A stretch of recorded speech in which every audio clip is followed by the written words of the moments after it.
दिन में तीसरे पहर जब सूरज पश्चिम दिशा में ढलने के लिए चल पड़ा, उस समय रांझा चेनाब नदी के किनारे खड़ा था।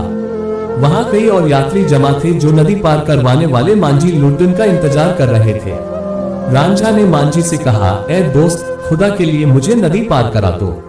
लुड्डन मांझी अपने तोंद पर हाथ फेरता हुआ हंसने लगा और उसका मजाक उड़ाते हुए बोला, खुदा का प्यार हमारे लिए कोई मायने नहीं रखता। हम तो पैसे के लिए नदी में नाव चलाते हैं।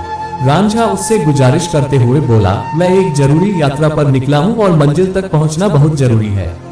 मैं तुम्हारे नाव की पतवार चलाऊंगा, मुझे ले चलो। मांझी ने जवाब दिया, अपने खुदा से कहो कि वह तुम्हारे पैसे चुका दे। जो पैसे देता है बस उन्हीं को मैं उस पार ले जाता हूँ, चाहे वह चोर हो या डाकू। लेकिन भिखारियों, फकीरों और जो बैठे बैठे कुत्तों की तरह रोटी तोड़ते हैं, उनको भगा देता हूँ। जो जबरदस्ती नाव पर चढ़ने की कोशिश करता है, उसे हम नदी में फेंक देते हैं, चाहे वह पीर का बेटा वारिस ही क्यों न हो। बिना कुछ लिए हम नदी पार नहीं कराते। आखिरकार रांझा मांझी की बातों को सुनकर परेशान हो गया और कोने में जाकर बैठ गया।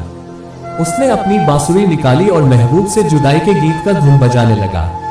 उसकी आंखों के किनारे से आंसुओं के गर्म झरने गिर रहे थे और लग रहा था कि दुर्भाग्य ने उसे घेर लिया है। बांसुरी की विरह राग सुनकर सभी मर्द और औरत नाव से उतरकर रांझे के आसपास बैठ गए। लुड्डन की दो बीवियां रांझे के पांवों को दबाकर सेवा करने लगी। मांझी लुड्डन ये सब देखकर गुस्से से लाल हो गया और बोलने लगा, ये युवक कोई जादूगर है।